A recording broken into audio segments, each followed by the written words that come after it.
നമസ്കാരം. കേരളത്തിൽ ഇലക്ട്രിക് വാഹനങ്ങളുടെ എണ്ണം കുതിക്കുകയാണ്. മുൻവർഷത്തെ അപേക്ഷിച്ച് ഇരട്ടിയോളം വിൽപ്പനയാണ് ഇപ്പോൾ രേഖപ്പെടുത്തിയിട്ടുള്ളത്. നമ്മുടെ കേരളത്തിൽ ഇലക്ട്രിക് വാഹനങ്ങൾക്ക് പ്രിയമേറുന്നു എന്ന വാർത്ത മാറുന്ന ലോകത്തിന്റെ കാറ്റ് ശക്തമാകുന്നു എന്നതിന്റെ ഒരു തെളിവ് കൂടിയാണ്. കണക്കുകളുടെ അടിസ്ഥാനത്തിൽ 2024 ഇതുവരെ മാത്രം നിരത്തിലിറങ്ങിയത് 25,460 വാഹനങ്ങളാണ്. നേരത്തെ മുൻവർഷത്തെ അപേക്ഷിച്ച് ഇരട്ടിയോളം പേരാണ് ഈ വർഷം ഇലക്ട്രിക് വാഹനങ്ങൾ സ്വന്തമാക്കിയത്. അതാണ് അതിലെ പ്രധാനപ്പെട്ട പോയിന്റ്. കേന്ദ്ര ഗതാഗത മന്ത്രാലയം പുറത്തുവിട്ട കണക്കുകൾ പരിശോധിക്കുകയാണെങ്കിൽ 2023 75,790 വാഹനങ്ങളാണ് പുറത്തിറക്കിയത്. 2022 കണക്ക് നോക്കിയാൽ 39,616 വാഹനങ്ങളാണ് ഇറക്കിയത്. 2023 ഇരട്ടിയോളം കൂടി.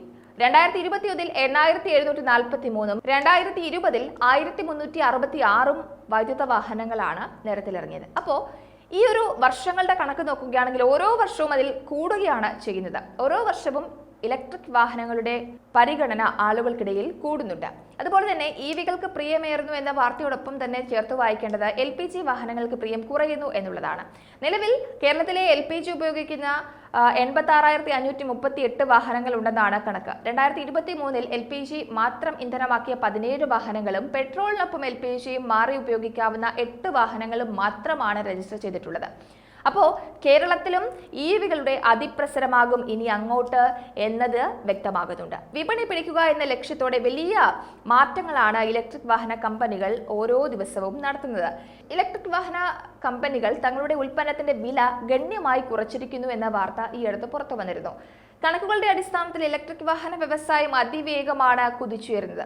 ഇനിയും ആ കുതിപ്പുണ്ടാകുമെന്നാണ് റിപ്പോർട്ടുകൾ പറയുന്നത്. 2022-23 എല്ലാത്തരം ഇലക്ട്രിക് വാഹനങ്ങളുടെയും വിൽപ്പന 11.79 ലക്ഷം രൂപയായി രേഖപ്പെടുത്തിയിട്ടുണ്ട്. അതായത് മൊത്തത്തിൽ കേരളത്തിലെ മാത്രം കണക്കല്ല.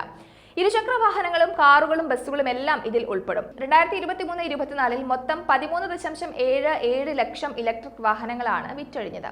ഇതിൽ തന്നെ ഇരുചക്ര വാഹനങ്ങളെക്കാളും ബസ്സുകളെക്കാളും ഉയർന്ന വളർച്ചയാണ് കാറുകൾക്കും അതുപോലെ മുച്ചക്ര വാഹനങ്ങൾക്കും ഉള്ളത്. 2023-24 സാമ്പത്തിക വർഷത്തിൽ ഇലക്ട്രിക് ഇരുചക്ര വാഹന വിപണിയിലെ വിൽപ്പനയിൽ ആകർഷകമായ ഒരു വളർച്ചയാണ് ഉണ്ടായിട്ടുള്ളത്. അപ്പോൾ വില കുറയുന്നതോടൊപ്പം ഇനിയും വളർച്ച കൂടുമെന്നാണ് കമ്പനികളുടെ ഒരു ശുഭാപ്തി വിശ്വാസം. പെട്രോൾ ഡീസൽ വാഹനങ്ങളുടെ സ്ഥാനത്ത് ഇലക്ട്രിക് വാഹനങ്ങളുടെ ഉപയോഗം വർദ്ധിച്ചു വരുന്നൊരു കാഴ്ചയാണ് കാണുന്നത്. ലോകത്ത് ഇലക്ട്രിക് വാഹനങ്ങൾ ആധിപത്യം പുലർത്തുന്നൊരു സാഹചര്യമാണ് ഇപ്പോൾ ഉള്ളത്. അതുകൊണ്ട് തന്നെ EVയുടെ ഉൽപാദന ചിലവ് ഗണ്യമായി കുറയുകയും പെട്രോൾ ഡീസൽ വാഹനങ്ങളുടെ വിലയിൽ ഇലക്ട്രിക് വാഹനങ്ങൾ കിട്ടും എന്നൊരവസ്ഥ വളരെ പെട്ടെന്ന് തന്നെ ഉണ്ടാകും. 2027 ആകുമ്പോഴേക്കും വലിയ മാറ്റങ്ങൾ ഇന്ത്യയിൽ ഉണ്ടാകുമെന്നാണ് പറയപ്പെടുന്നത്. ഇലക്ട്രിക് വാഹനങ്ങളുടെ വില കുറയുന്നതോടെ ആളുകൾ ഇലക്ട്രിക് വാഹനങ്ങൾ കൂടുതൽ വാങ്ങുമെന്നാണ് പ്രതീക്ഷ. പലപ്പോഴും ഇതിന്റെ മെയിൻ്റനൻസ് കൂടി മുന്നിൽ കണ്ടുകൊണ്ടാണ് ആളുകൾ ഒരു വിമുഖത കാണിക്കുന്നത്. പക്ഷേ ഓരോ ദിവസവും കമ്പനി പുതിയ പുതിയ വാഗ്ദാനങ്ങൾ നൽകുന്നതോടുകൂടി ആളുകൾ കൂടുതൽ ആകർഷകരാകുന്നുണ്ട് എന്നതാണ് മറ്റൊരു വസ്തുത. 2027 ഇലക്ട്രിക് വാഹനങ്ങളുടെ വില വലിയ രീതിയിൽ കുറയാൻ സാധ്യതയുണ്ടെന്ന സൂചന കൂടി ആളുകൾക്ക് ആത്മവിശ്വാസം നൽകുന്നുണ്ട്. ഉൽപാദന പ്രക്രിയയിൽ വരുന്ന മാറ്റങ്ങളും അതുപോലെ പുത്തൻ സാങ്കേതിക വിദ്യകളും ഒക്കെ ഇതിന് സഹായകമാകുമെന്ന് വിദഗ്ധർ പറയുന്നുണ്ട്. നമുക്കറിയാം, അമേരിക്കയിൽ ടെസ്ല ഗിഗാ കാസ്റ്റിംഗ് അവതരിപ്പിച്ചതോടെ ഇലക്ട്രിക് വാഹനങ്ങളുടെ നിർമ്മാണ രീതികൾ മാറിയിരുന്നു. എന്താണ് ഈ ഗിഗാ കാസ്റ്റിംഗ് സാങ്കേതിക വിദ്യയുടെ ഒരു ഹൈലൈറ്റ് അല്ലെങ്കിൽ അതിന്റെ ഒരു പ്രത്യേകത എന്നതിലേക്ക് വരികയാണെങ്കിൽ, വളരെ ചുരുങ്ങിയ സമയം കൊണ്ട് തന്നെ കുറഞ്ഞ ചെലവിൽ ദശലക്ഷക്കണക്കിന് ഇലക്ട്രിക് വാഹനങ്ങൾ നിർമ്മിക്കാൻ കഴിയുമെന്നതാണ് ഈ സാങ്കേതിക വിദ്യയുടെ നേട്ടം. അപ്പോൾ ഇലക്ട്രിക് വാഹനങ്ങളുടെ മേഖലയിൽ വലിയ മാറ്റങ്ങളും കുതിപ്പുമാണ് ഉണ്ടായിക്കൊണ്ടിരിക്കുന്നത്. എങ്ങനെ വിപണി പിടിക്കാം എന്നൊരു നീക്കത്തിൽ തന്നെയാണ് കമ്പനികൾ ഓരോ ദിവസവും പുതിയ പുതിയ പദ്ധതികൾ നടപ്പിലാക്കിക്കൊണ്ട് ആളുകളെ ആകർഷിക്കുക എന്നതാണ് കമ്പനികളുടെ പ്രധാനപ്പെട്ട ലക്ഷ്യം. അപ്പോൾ ഇലക്ട്രിക് വാഹനങ്ങൾ നിരത്തുകൾ കീഴടക്കുന്ന കാഴ്ച, പരിപൂർണമായും ഇലക്ട്രിക് വാഹനങ്ങൾ നിരത്തുകൾ കീഴടക്കുന്ന കാഴ്ച അധികം വിദൂരമല്ല.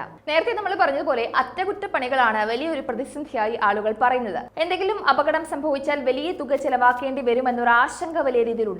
പക്ഷേ ദിവസങ്ങൾ കഴിയും തോറും ഈ മേഖല വളരെ ലളിതമായി കൊണ്ടിരിക്കുകയാണ്. വാഹനങ്ങളുടെ പരിചരണം കൃത്യമായി തന്നെ കമ്പനികൾ ഉറപ്പു നൽകുന്നു. ഇത്തരം കാര്യങ്ങളൊക്കെ ആളുകളെ കൂടുതൽ ആകർഷിക്കുന്നുണ്ട്. അപ്പോൾ കേരളത്തിലും ഇലക്ട്രിക് വാഹനങ്ങളുടെ എണ്ണം കൂടുകയാണ്. കൂടുതൽ വികസനത്തിലേക്ക് നമ്മുടെ നാടും കുതിക്കുകയാണ്. ന്യൂസ് ഡെസ്ക്, ഈനാട് മലയാളം.